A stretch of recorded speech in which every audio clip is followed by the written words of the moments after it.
Waalaikumsalam.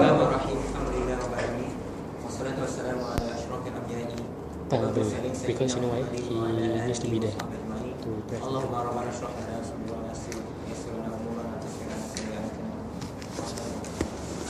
Alhamdulillah, I thank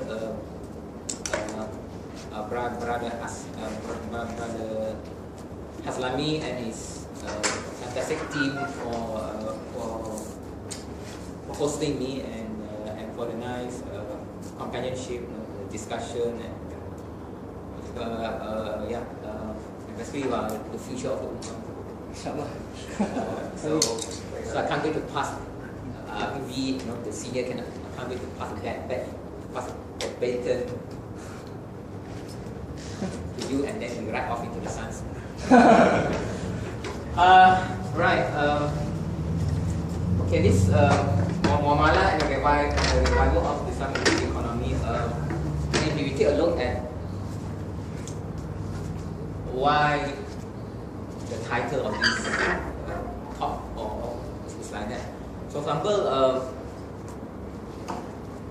see when Prof Atas talks about the worldview of Islam, that term, right? So it actually boils down to our aqidah, right? But then, so actually aqidah. But then the problem is now is that okay, you have the aqidah which you learn in Al-Qaid and Barahin and so on, right? And then of course the nature of the world, Allah, all that. But then the problem now is that in the modern context, you have this aqidah which you learn in the madrasah or in Islamic school, and then you're brought into the modern context in the school, in the disciplines that you learn, and underlying that is a lot of ism, which a set of secular aqaid that is implicit there, you see, right? And sometimes quite explicit also. So now, how do you bring your aqidah to engage with that? To engage. See? So the worldview of Islam is a way, or is a dialectic. It can be like a way by which you can use your aqidah to ask, to pose tough question, and to uncover the underpinning assumption of the sciences and the ism that underlie that, so that so it's brought out, so you can see them for what they are, right? Right? It's not so much to don't study that. I mean, you still can study it, no problem. But it's to know what they are, right? And see, so that you're not dumbed down, you're not co-opted. Just now we were talking about econometrics, kan? All that, and how economics actually is a result, it's a product of physics and activities, right? And the extrapolation of result from the study of interaction between bodies, extrapolate that to interaction between human beings, right? So how can that be read? How can that be read? Once you understand that, you can still study econometrics, but you know where it comes from, to what extent, you know, it's real nature, right? See? So that's the idea. So the same thing here. So we talk about some deep economy. On one hand, you have the muamalah. I mean, if you study in the basic school and you come into start, you will go through the ibadah, and then the muamalah, and then the muamalah, and then so you have the muamalah, and then you have the modern economy. Now, the problem is in the madrasah you just learn the legal, the valid, the formal contractual aspect, syarat sah. I mean the root arkan of this, of buying and selling, the arkan of renting, or arkan of hiring and so on. This valid, not valid, but you can't. So it's the list of this can do, you cannot do that. So a list of do and don't, and sah tak sah, but you don't really get what is the underlying rationale then. And therefore, just knowing the fiqh of muamalah per se can't really help you to make sense of what's going on in the modern economy with all the network of key terms that frame that display money, growth, all kind of terms that frame our economics. In fact, you can't really know how to go about engaging the very term economics. So the Islamic economy is like a dialectic, just like a worldview, by which you can bring the muamalah, go beyond the formal fiqh aspect, go through the adab of it, go to the maqasid of it, go to that, and to go to the underlying principles that give soul to the contractual form. So if you read the Kitab Adab al-Kasab, so basically, so if you read that book, so underpin all this valid or not valid, is underpin that all that is based on whether it's based on justice to both sides of the party, based on transparency, based on mutuality, based on not taking undue advantage of the other party, based on justice, based and so based on ihsan. So based at the end of the day, it's not just a contract between me and you, but it's also a contract between you and God, right? In a way, because the way you interact with a person will also have impact on your faith in the hereafter. So there's always also what I call it a eschatological aspect, in the afterlife aspect of that. So now how can bring that out and re-articulate that in modern idiom, modern discursive expression, not for the mere sake of to create a new expression, but so that we can have a dialectics to engage, that allow us to ask tough questions, to pose tough questions about what is going on in modern economics. See? So that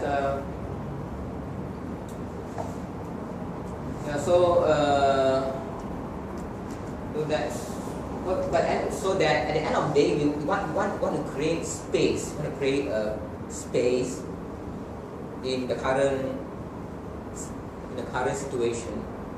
Create space for our ethical vision of what's meant by economics, what's meant by muamalah to be revived, to be practiced, to be.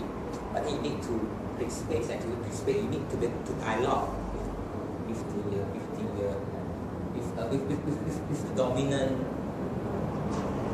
system, and also not to be fooled by facade, not be fooled by the seemingly beneficial, so that you to avoid yourself being ported into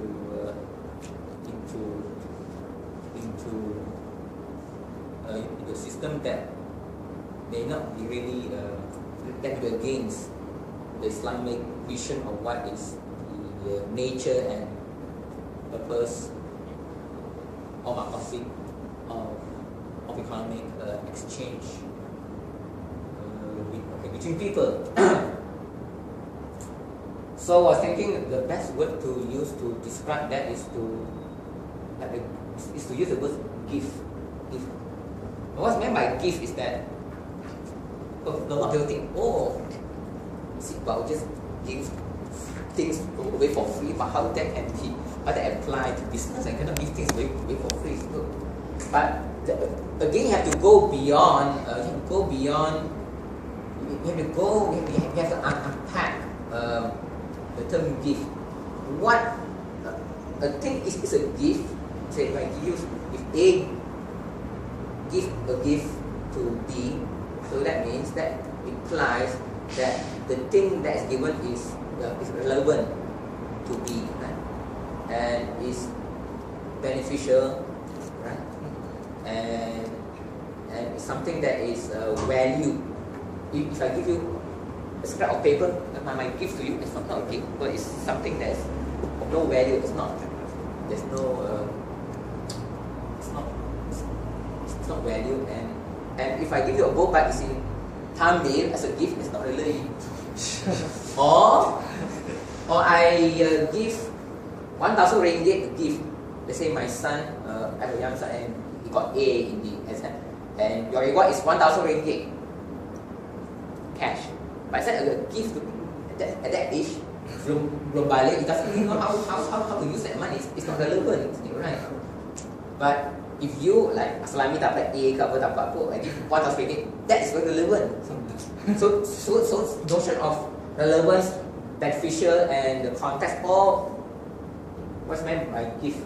And the notion of gift, meaning it has manfaat, has to be relevant, has to be nasabah dengan kan. All that also applies not only to social exchange, like the beli tolong, but informal. Also apply to formal commercial contracts. Also, because at the end of the day, the exchange must be based on mutuality. The terms must be mutually beneficial, and at the end of the day, both parties get what they want. So I sell you something, and you are satisfied with the thing that you bought, and I'm satisfactorily happy with the money that you pay me. So the money you pay me is a gift for me, and the product that you bought is like a gift for you. It's a good cost. Why? Because if you underpay me, that's not a gift. I'm being disadvantaged. Or if I take advantage, I'm a seller, and you're just new to a country, and you're innocent of the market, and I take advantage of your innocence and overcharge you, then that's not a fair exchange. Then there's a imbalance. So what I mean, so how this boils down to, at the end of the day, seller it's not about selling. I sell the thing to you because, in my best opinion, and after talking to you, it might be, I think I sell you only because this is the best for you in your context, right? For example, you just arrived from UK to Malaysia, and you just started work, you're single, and you come to me for a car. Before I just offload the cities, I just have to look at you. Just started work, you're single, and maybe you need. Maybe not Mercedes, but maybe this one, and so on. And then I also give advice on the best financing plan that suit your situation. So there's a lot of engaging the customer, so that at the end of the day, I sell him the thing that would be most beneficial to him. So that's it. I also so all boils down to fair exchange, fair price, fair wage, transparency in the contract. The purpose of contract is to objectify trust, and the purpose of contract is not to one side find means to put certain things in the contract that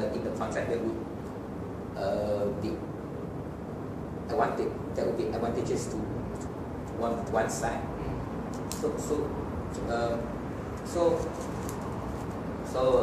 And of course and in the Kitabul Adab al-Kasab, the ethics or the proprieties of earning a livelihood by Imam Ghazali, also by many other imams before and after him.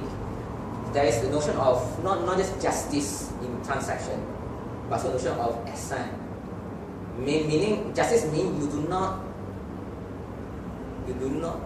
under deliver, right? You must deliver exactly.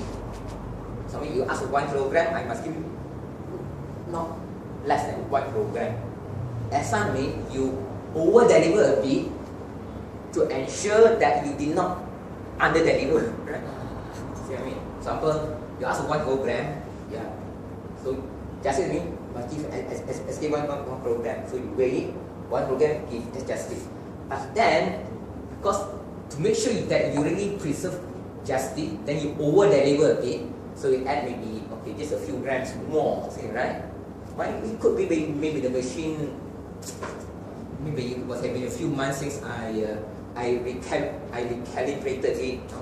Maybe a few months since I serviced the machine. So there may be some so just to play safe, right? And so when Prophet Sallallahu buys something and then he pays up.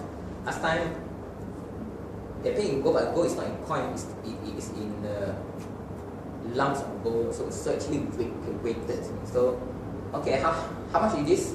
The Prophet may ask, and okay, it's 2 dinar.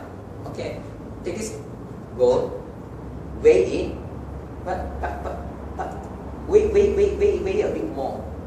Meaning, the Prophet, in order that not less than 2 dinar were paid, as he said before, just to ensure. As to over deliver a bit, so that there's also the notion of over.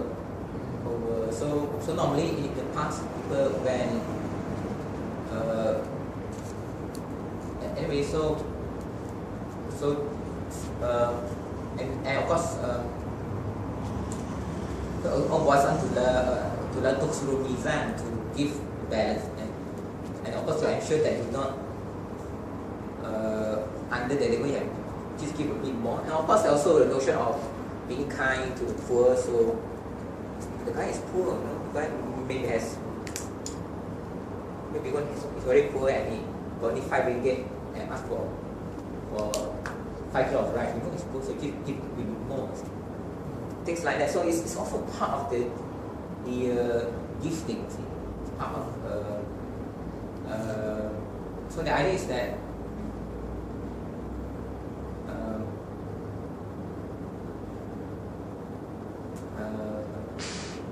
so it's all there. So so the notion of gifting, the notion of, and also it also means that there is also, and so in the Kitab Kasab, there is that the economic life is also an aspect of Fard Kifayah. Aspect of what's meant by Fard Kifayah is you look at the literal translation of Fard al-Kifayah, it means the obligation of Kifayah means of sufficiency. Mana kewajipan untuk mencukupkan. So that means that the idea is that when you start a business or when you want to do a job, the idea is that the job or the service or the business is to provide something that is lacking in society. So first, before you start anything, you look into what is lacking. If society is, if the community is lacking good food, I want to go into the food business to provide good food. Because especially it's just junk food, right? Nobody is doing any business that is providing wholesome food. See?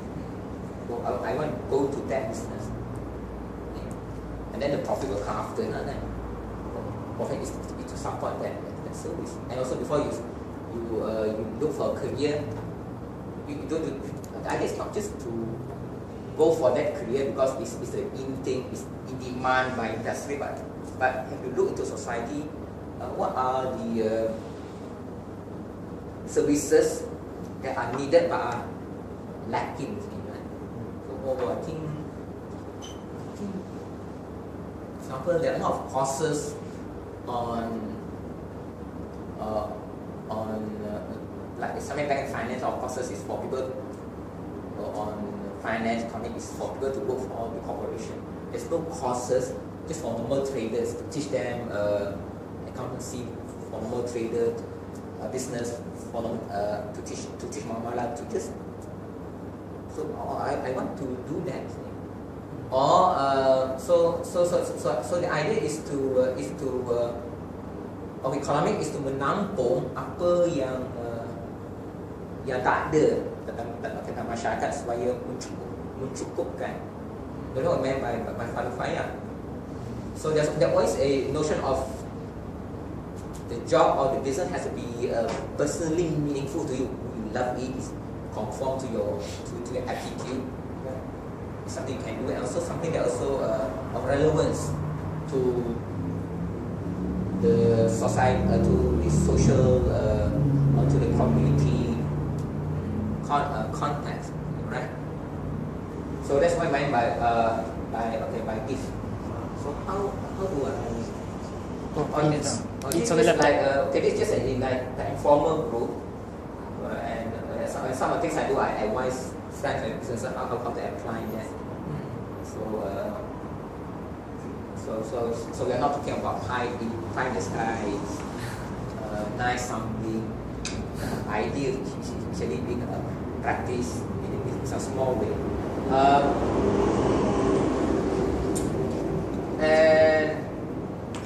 And then just now we saw that Vira Worldview of Islam Research Academy, that actually an informal platform, and we plan and actually to it's more about how to apply the worldview that have learned how to apply the vision of the worldview into the different contexts, into apply the worldview to economics, to education, to whatever physics, we do physics, or to science, or to biology, or to mental. The process of right. So you know all this. Well, see now. This sort of mixture of the true and the false, right? And how to remember when Prof talk about limit of truth. So when we talk about econometrics or any concept, we know the limit beyond which it becomes not applicable, it becomes overextended. Yeah. So you have to know that, otherwise you'll be applying something that will cause harm or value. So as relevant, to what extent is econometrics is relevant? So I think it's not relevant, or maybe you have used a different approach. To what extent, of relevance to our needs, to our situation. But what is sort of focus in the modern economy is what is relevant to industry, what is relevant to a big corporation. It's not so much what is relevant to what is to normal people, and judgment of needs. One reason why we have a mass economics is because the notion of needs and wants are messed up. And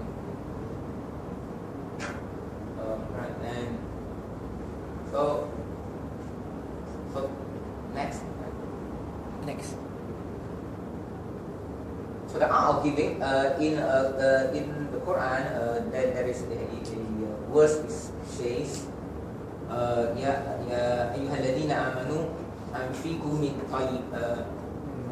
anfiqu mimma razaqnakum. The next one.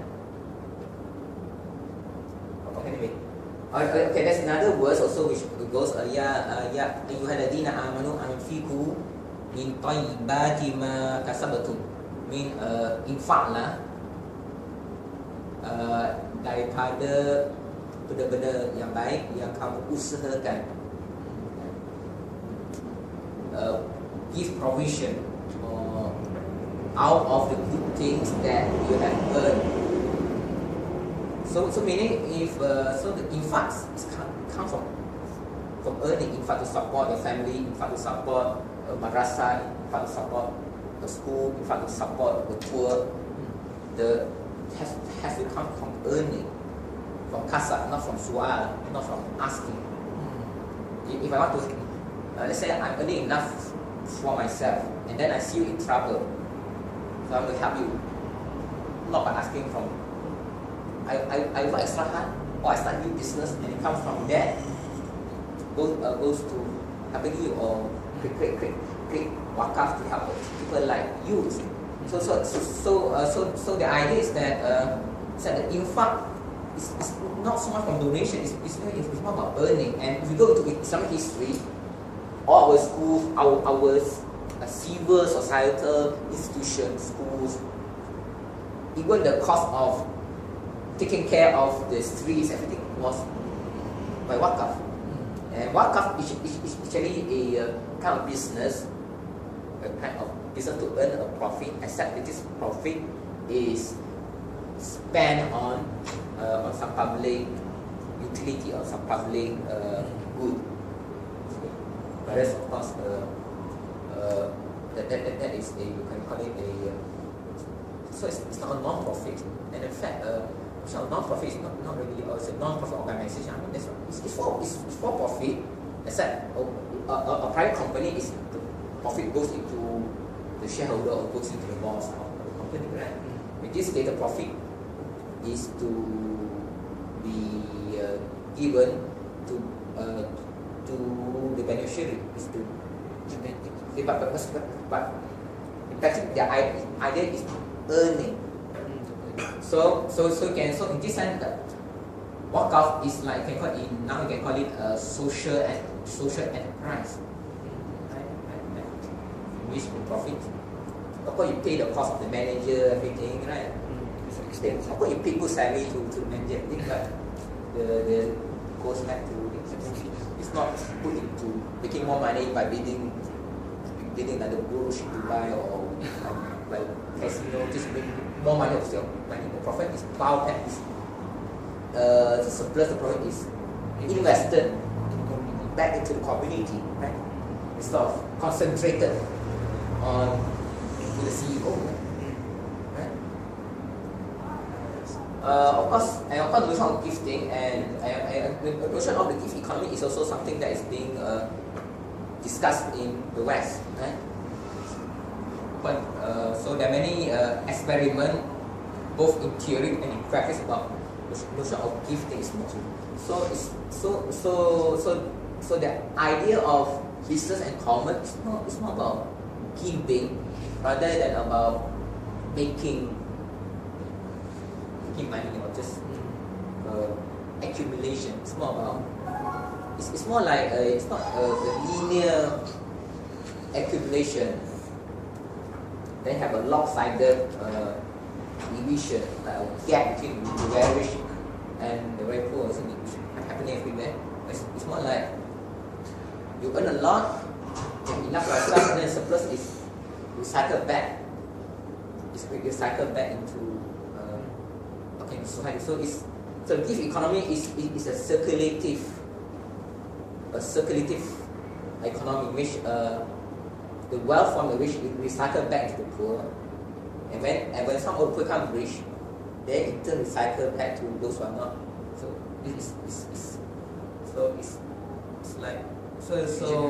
it's like blood.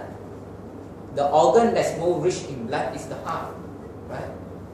But precisely because of the fact that the heart is the most, which is the richest in terms of blood, so it's duty to recycle the blood back to the rest of the body, even the extremities. That none is marginalized, none is left out, none is. So I mean, from this point of view, you cannot have economy that systematically marginalizes the poor, or that systematically concentrate wealth in the corporation, while at the same time causing a lot of workers to be laid off, causing a lot of houses to be foreclosed. That's not really economy from our point from the point of view, because the original meaning of economy is household management, and of course have the household and family level. But of course they have. But if you are the head of a kampong, the kampong as whole is like a larger household. And if you are head of a country, so you are the head of this big household. And a household is not just, of course, you, your wife, your kids, but also your pets, your plants, the very physical infrastructure of the house also part of the household. So the way you organize the finances of household is that everything is taken care of and none is marginalized, especially the weak, the babies, the elderly. In fact, those are weak in the household. You give more attention to them. Those are grown up like you can take care of yourself, right? Isn't it? But you have a system that neglect the poor, the weak, or the minorities, and give more attention to reach more easy access to the prime minister, more easy access to contracts. That is not really a household thing, right? Your anak tiri kan, you choose your anak buah, the rest household. If you are the president, everyone is your anak buah, right? More so the weak, and of course when you read the sirah of the first caliph, Sayyidina Abu Bakr, the weak among you shall be the strongest with me, right? The poor among you will be closest to me until I give you your right from the rich, right? So it's like that. Of course, in the Quran, there are a lot of verses. Take care of the poor. Take care of the weak, the orphan. Take care of. Focus on that. The poor. Feed the poor. Take care of the poor. So then the idea is that the more you give away in terms of infaq, zakat, or wakaf, then the more you get back. Okay, wama tunfiku.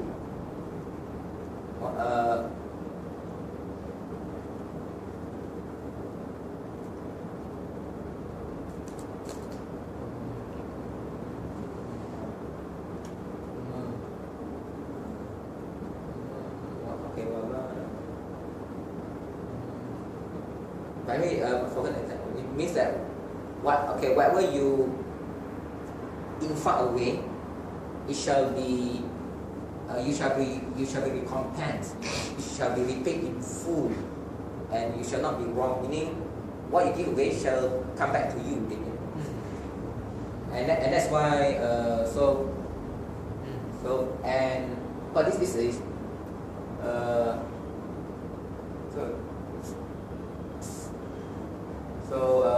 so the idea is that you have surplus. The idea is not to keep to yourself. You have surplus, you